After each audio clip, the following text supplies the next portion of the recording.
Merci Seigneur. Que le nom du Seigneur soit béni. Amen. Shalom à tous les bien-aimés frères en Christ. Et nous rendons grâce et nous bénissons le Seigneur pour ce temps qu'il nous donne.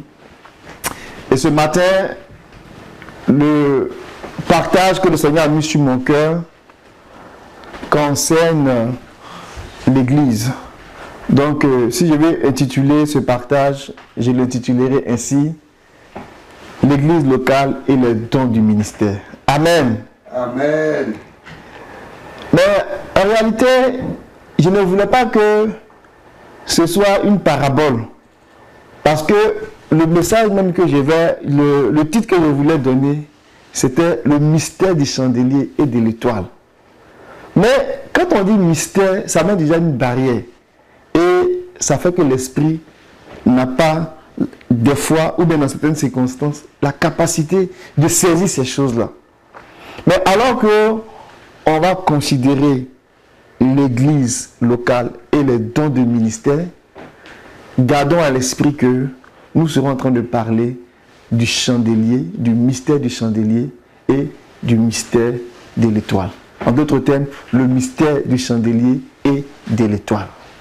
Pour pouvoir essayer de bien comprendre le point de départ de notre partage, nous allons aller dans le livre d'Apocalypse, le livre de la Révélation, au chapitre 1 d'abord, et tranquillement arriver au premier verset du chapitre 2.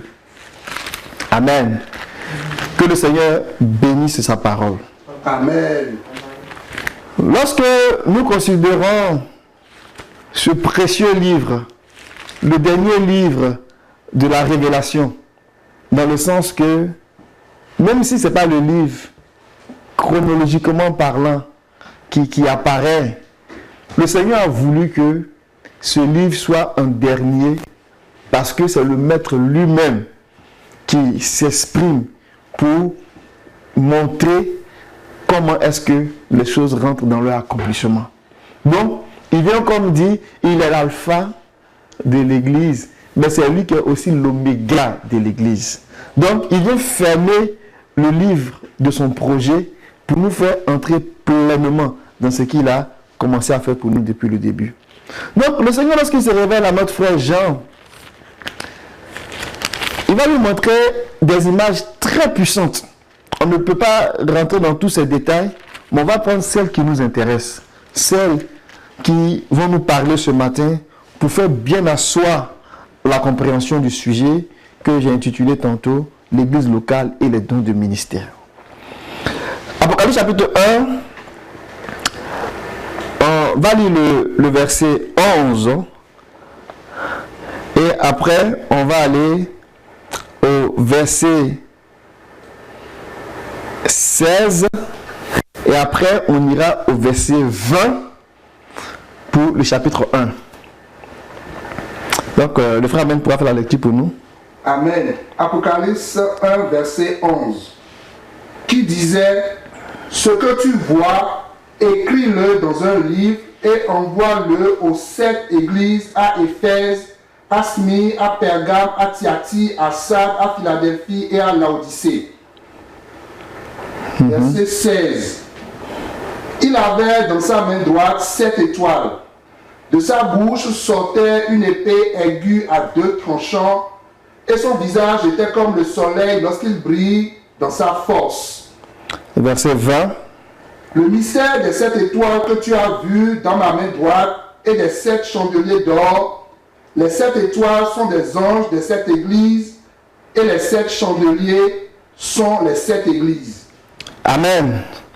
Avant d'aller un peu plus loin dans le partage, on va essayer de comprendre ce cadre-là et on va aller tranquillement après au chapitre 2 pour pouvoir essayer d'expliquer notre sujet à partir de l'église d'Éphèse.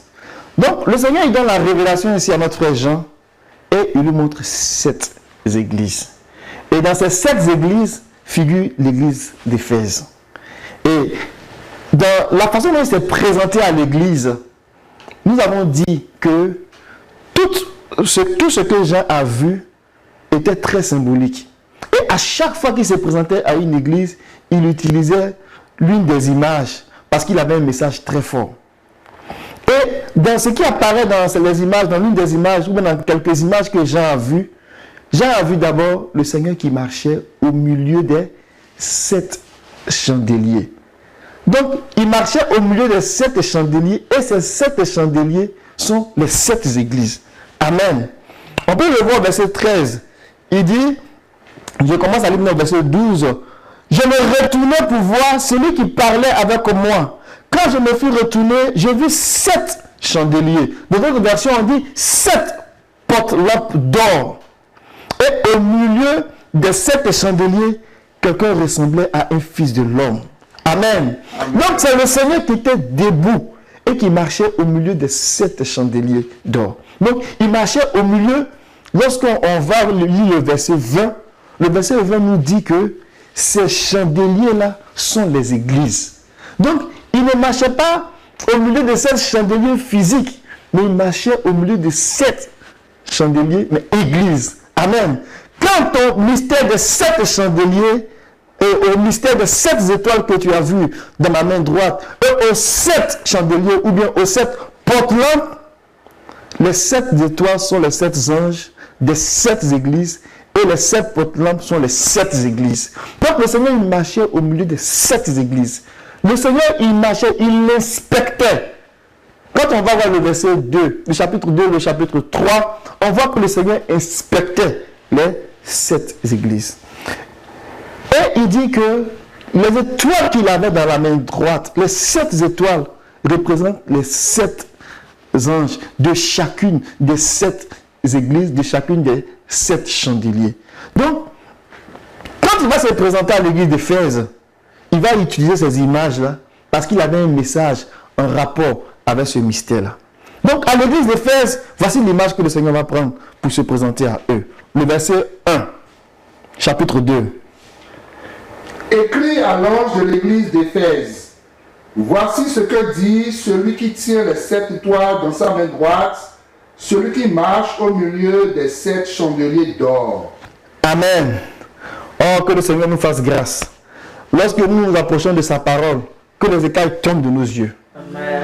Le fait qu'il se présente à Éphèse de cette façon-là, ce n'est pas un hasard. La preuve, c'est que le reproche qu'il va faire à Éphèse sera un lien avec cette façon de se présenter. Nous avons lu ici plusieurs fois, nous avons étudié les 7 églises d'Asie, et je pense qu'on est rendu maintenant à connaître pas mal, à être familier pas mal à certaines symboliques. À Éphèse, le Seigneur a fait un reproche. Regardez ce reproche qu'il fait à Éphèse. On va lire le verset 5. Souviens-toi donc d'où tu es tombé, répands-toi et pratique tes premières œuvres.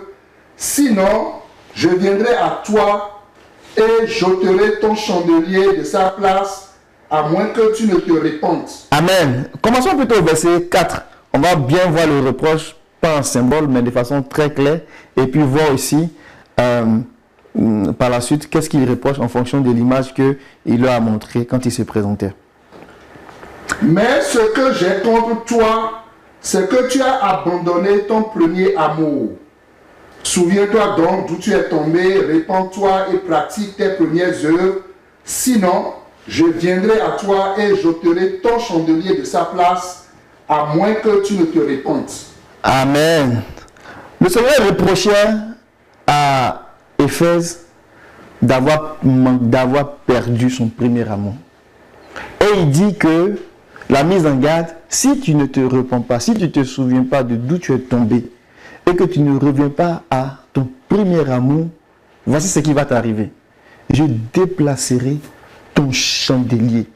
Oh, que le Seigneur garde notre chandelier. Amen. Que le Seigneur garde le chandelier de l'église de Québec, de l'Assemblée de Québec. Quand on le dit ici, ça paraît trop, j'ai envie de dire, des fois un peu compliqué. Et puis on n'arrive pas à saisir les subtilités. Par exemple, dire que l'église est un chandelier et déplacer le chandelier du milieu de l'église, ça devient un exercice intellectuel très compliqué à comprendre. Mais que le Seigneur nous aide alors que nous progressons dans ce partage-là pour le rendre intelligible et le rendre très simple. De quoi il s'agit? Lorsque nous parlons de l'église locale, nous parlons des chandeliers. Et lorsque nous parlons des étoiles, nous parlons des lampes qui brillent très fort comme des étoiles. Parce que le chandelier, c'est un porte-lampe. Donc, lorsque il y a un chandelier, c'est pour mettre une lampe là-dessus. Donc, je vais essayer de le dire de même. Dans chaque assemblée, Dieu a son chandelier. Donc, il a l'église qui est dans l'assemblée. Si je peux me dire ça, je peux le dire de même. Et il met une lampe, il met une lumière, il met une étoile sur ce chandelier pour que le chandelier puisse briller de manière à ce que sa lumière puisse toucher tout le monde. Amen. On va le lire dans le livre de Matthieu 5 avant d'aller plus loin. Matthieu 5, le verset 14. Vous êtes la lumière du monde. Une ville située sur une montagne ne peut être cachée. Amen. Donc, vous êtes la lumière du monde. Une ville qui est située sur une montagne ne peut être cachée. Et on n'allume pas une lampe pour la mettre sous un seau ou pour la cacher, mais on la met sur le porte-lampe et elle brille pour tous ceux qui sont dans la maison. Amen. Donc, ici, l'image que le Seigneur nous donne ici, c'est qu'on a la maison, on a le chandelier et on met des lampes sur le porte-lampe pour que la lumière du chandelier la puisse briller sur tous ceux qui sont dans la maison. Mais si le chandelier vient à manquer, on n'aura pas de porte-lampe. Et si on n'a pas de porte-lampe, on n'aura pas de lampe.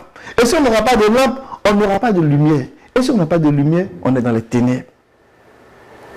Et voilà la menace que l'église d'Éphèse, la menace qui courait sur l'église d'Éphèse. Regardez un peu prophétiquement comment Paul annonçait les choses. Dans sa lettre aux Éphésiens, le dernier verset, il encourageait Éphèse à garder l'amour. Comme si l'Esprit déjà annonçait les choses à venir. Ça n'avait pas fait un siècle. Lorsque Paul j'ai envie de dire, a contribué à établir l'église d'Éphèse, il a dit, je vous enseigne tout le conseil de Dieu. Ça veut dire quoi? Ça veut dire que moi, en tant qu'apôtre, moi, en tant que serviteur de Dieu, moi, en tant que étoile, moi, en tant que lampe, j'ai fait briller la lumière dans la maison d'Éphèse. Et je vous enseigne tout le conseil de Dieu. Il ne vous manque rien pour vous préparer au retour du Seigneur. Vous êtes préparés. Gardez cela jalousement. Et voilà ce qu'il va dire dans le chapitre 6. Le verset 24. Que la grâce soit avec tous ceux qui aiment notre Seigneur Jésus-Christ d'un amour inaltérable. Amen. Est-ce qu'on peut lire la version parole de vie? S'il te plaît. Éphésiens 6, verset 24.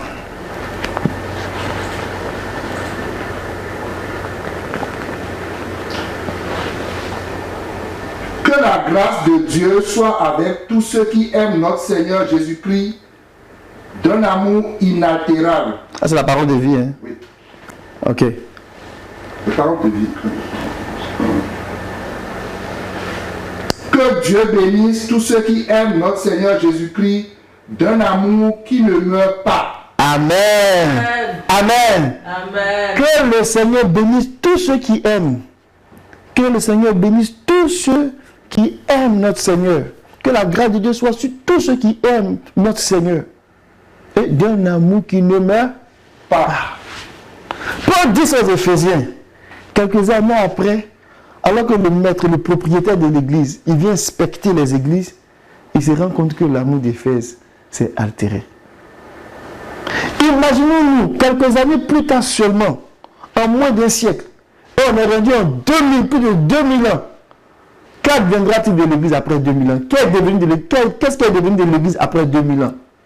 Après seulement quelques années, Paul qui a travaillé à Éphèse, qui a posé des fondements solides. Il s'est assuré que la lumière du chandelier brille pour donner la vie. Il dit, je m'en vais. Je vous confie à la grâce de Dieu. Je suis confiant que le Seigneur va faire le travail. Préservez ce que vous avez reçu. Le maître lui-même, quelques années seulement après, il vient inspecter les églises. Et il arrive à Éphèse. Il dit, mais Éphèse, où se trouve ton amour? En quelques années. Donc, imaginons-nous 2000 ans après, quasiment. Qu'est devenue l'église dans son ensemble?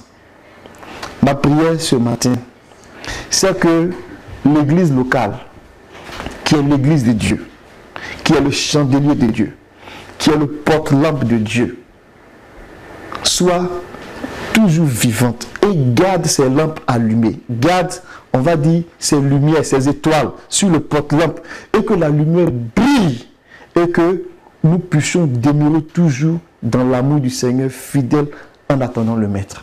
Amen.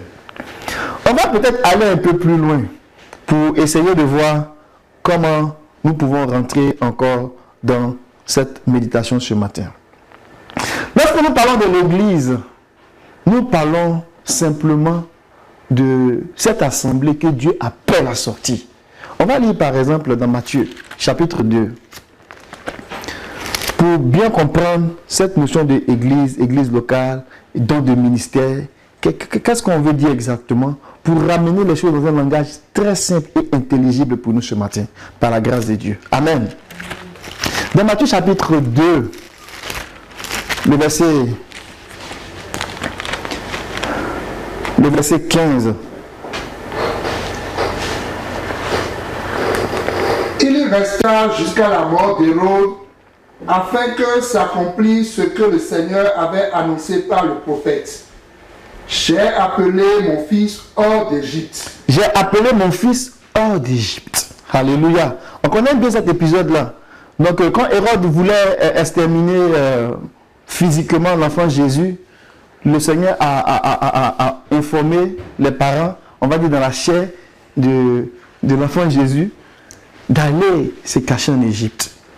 Et ceux qui ont voulu à sa mort, quand ils ont disparu, l'Esprit leur a dit de retourner. Et cette parole-là est en train de s'accomplir. Il dit que, la parole du prophète dit que d'Égypte, j'ai appelé mon fils. Alléluia. À sortir hors de l'Égypte. Donc, on peut faire un parallèle avec Israël dans la chair. Ils étaient esclaves en Égypte. Et le Seigneur les a appelés à sortir aussi hors de l'Égypte. Donc, on peut aussi faire un parallèle pour dire que cet appel que Dieu lançait là, ça concernait l'Église. Donc, le monde, c'est l'Égypte. Et donc, le Seigneur fait sortir du monde une nation. Il fait sortir du monde l'Église. On peut le voir dans Actes, chapitre 15. Que le Seigneur nous aide. Amen. Amen. Il y avait eu ce débat concernant les non-juifs. Et voici ce que les apôtres du Seigneur vont déclarer. Actes chapitre 15 à partir du verset 14 jusqu'au verset 15. Simon a raconté comment Dieu a d'abord jeté les regards sur les nations pour choisir du milieu d'elles un peuple qui porta son nom. Et avec cela s'accordent les paroles des prophètes selon qu'il est écrit. Je continue. Tu peux continuer.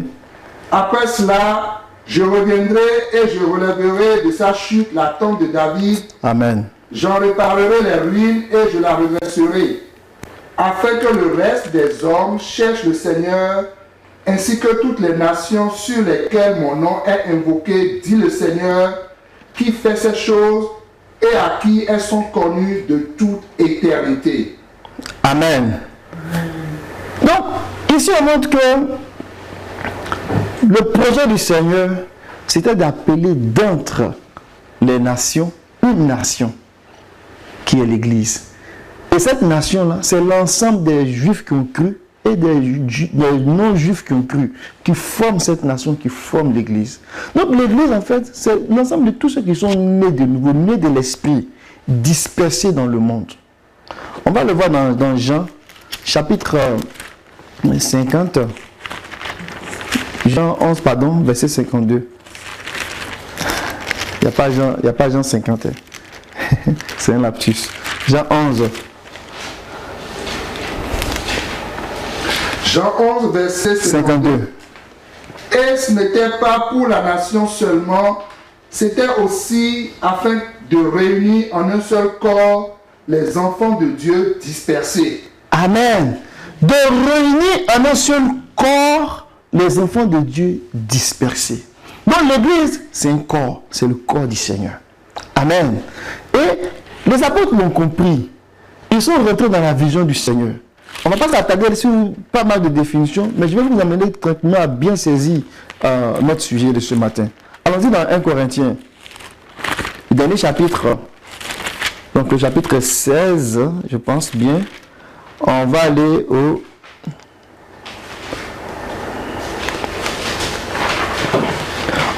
verset 19.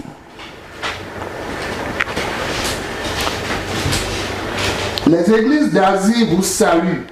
Aquilas et Priscille, avec l'église qui est dans leur maison, vous saluent beaucoup dans le Seigneur. Amen.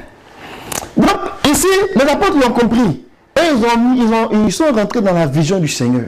L'église que le Seigneur est venu bâtir, l'église que le Seigneur est venu élever, sortir de terre, cette nation que le Seigneur est venu élever, est venu construire. Cette église-là, elle a deux expressions. C'est l'église dans son corps, dans le monde entier, l'église est un corps. Est un corps et c'est le corps du Seigneur. Amen. Mais dans son expression visible, si on veut voir où se situe l'église, si on veut voir où est localisée l'église, l'église va se trouver en un endroit. Et généralement, lorsqu'on lit le livre des Actes, des Apôtres, les Épîtres, l'église avait deux expressions. La première expression, qui était la plus facilement visible, c'était l'église de la ville. Et il y avait aussi l'église de la maison, c'est-à-dire l'église qui se réunissait dans des maisons. Mais lorsqu'on va arriver dans le livre d'Apocalypse, le maître lui-même qui a défini l'église, il va donner un message très prophétique à l'église, à l'ensemble du corps. Mais il va les présenter à 7 églises d'Asie, mais à travers des églises de ville. La notion d'église de maison n'apparaît pas dans Apocalypse chapitre 2, dans Apocalypse chapitre 1, chapitre 2, chapitre 3. Mais quand il parle de l'église, l'église est présentée comme la ville, l'église locale, l'église qu'on peut identifier est présentée comme l'église de la ville. C'est vraiment prophétique. On va aller dans l'Ancien Testament, voir quelques versets. Allons-y dans Ésaïe. Ésaïe chapitre 2. On va que Dieu nous aide pour comprendre vraiment l'église et apprécier les dons de ministère que Dieu a mis dans l'église. Amen. Pour que chacun de nous puisse bénéficier de la lumière nécessaire qui est disponible pour que nous rentrons pleinement dans le règne de Dieu pour nous. Amen. Dans Ésaïe chapitre 2, que le Seigneur bénisse sa parole. Amen. Ésaïe chapitre 2. J'espère que vous me suivez, que je ne suis pas trop long. Et il veut dire trop rapide. Ésaïe chapitre 2, on va lire le verset 2. Il arrivera dans la suite des temps que la montagne de la maison de l'Éternel sera fondée sur le sommet des montagnes, qu'elle s'élèvera par-dessus les collines et que toutes les nations y afflueront. Amen. Donc, lorsqu'on parle de montagne, on parle d'une hauteur, d'une élévation, dans le langage prophétique. Lorsqu'on parle de montagne, on parle d'un règne. Ici, Ésaïe est en train de parler du règne de Dieu. Et ce règne de Dieu ici, là, ce royaume de Dieu ici, peut être apparenté, peut être comparé à l'église. Mais il dit quoi? Il dit qu'il va arriver un temps. Le règne de Dieu va se trouver au sommet des montagnes. Amen. Ça veut dire que dans la hauteur la plus élevée, c'est comme ça qu'il faut comprendre. Dans le lieu le plus élevé, dans la plus haute retraite, c'est là que va se trouver l'église de Dieu. C'est là que va se trouver le règne de Dieu. Ézéchiel va avoir une vision. Ézéchiel 40, qui va aller dans le même sens, mais qui va donner un peu plus de détails par rapport à notre sujet. Ézéchiel 40, on va lire le verset 2.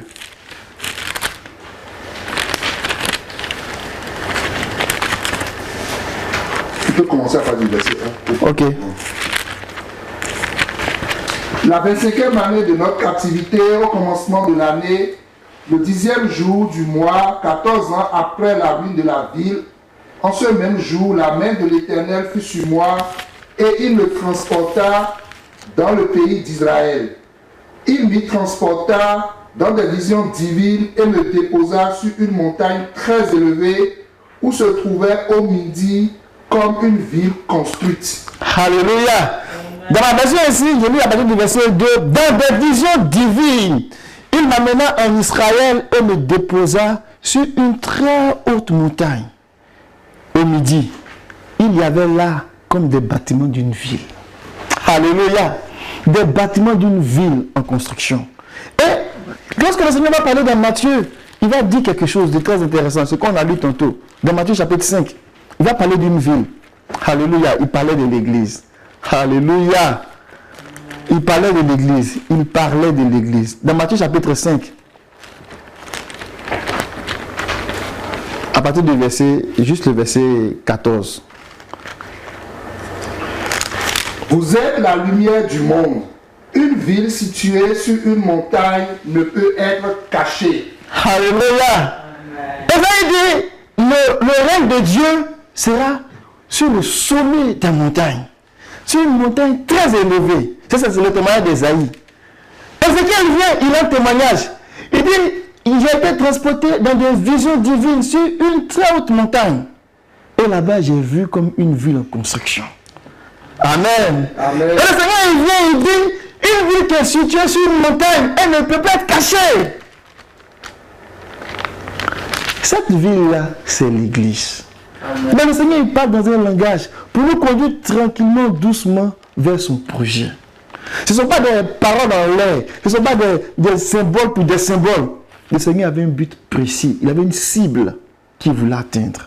Amen. L'église est le lieu de résidence de Dieu. Amen. L'église est le lieu où Dieu règne. Dans la perspective du Seigneur, dans la pensée du Seigneur, l'église est l'endroit où Dieu va faire résider toute sa puissance. On va lire un autre verset dans le livre d'Éphésiens. D'abord, on va lire 1 Timothée, chapitre 3, verset 15. Et on va lire Éphésiens, chapitre 1, verset 22 à 23. Que le Seigneur bénisse sa parole. 1 Timothée 3, verset 15. Mais afin que tu saches, si je tarde, comment il faut se conduire dans la maison de Dieu, qui est l'église du Dieu vivant, la colonne et l'appui de la vérité. Amen. Dans la maison de Dieu. Ce n'est pas n'importe où, mais c'est la maison de Dieu. Amen. Ça veut dire le lieu d'habitation de Dieu. Où se trouve la colonne, qui est la colonne et l'appui de la vérité. Et voici le témoignage de Paul dans le livre des Éphésiens, chapitre 1, à partir du verset 20 au verset 23. Alléluia. Il l'a déployé en Christ en le ressuscitant des morts et en le faisant asseoir à sa droite dans les lieux célestes, au-dessus de toute domination, de toute autorité, de toute puissance, de toute dignité et de tout nom qui peut se nommer non seulement dans le siècle présent, mais encore dans le siècle à venir. Il a tout mis sous ses pieds et il a donné pour chef suprême à l'Église, qui est son corps, la plénitude de celui qui remplit tout en tous. Amen. Donc, l'Église est l'habitation de Dieu. L'Église, c'est le lieu où Dieu vient, on va dire, se remplit, se déverser. Donc, l'Église est comme le contenant qui reçoit la plénitude de Dieu. Amen. Donc, l'Église, c'est l'endroit où on peut trouver Dieu. L'église, c'est la possession de Dieu. Amen. Amen. Donc, quand on regarde dans l'Ancien Testament, on ne va pas rentrer dans les détails, sinon ça va nous éloigner, puis je vais faire trop de commentaires. Mais depuis les patriarches, jusqu'à ce que le Seigneur vienne, Dieu avait commencé déjà à donner ces messages-là, ces signaux-là. Et quand il est venu dans le jour de sa chair, il nous a fait comprendre ces choses-là. L'église, c'est l'endroit où Dieu vient résider. Israël, avant que le Christ ne vienne, avant que l'Église ne soit révélée par le message, par l'évangile de Jésus-Christ, Israël est toujours le peuple de Dieu, mais j'ai envie de dire, était la possession de Dieu. Ça veut dire que si Dieu pouvait se trouver au milieu d'une nation, c'était en Israël qu'on allait le trouver. Mais lorsque l'Église a été bâtie par le Maître lui-même, l'Église est devenue comme la possession du Seigneur. Donc, à travers le monde entier, là où on peut trouver Dieu, là, c'est dans l'Église. Parce que l'Église est sa maison. Regardez bien le verset 23.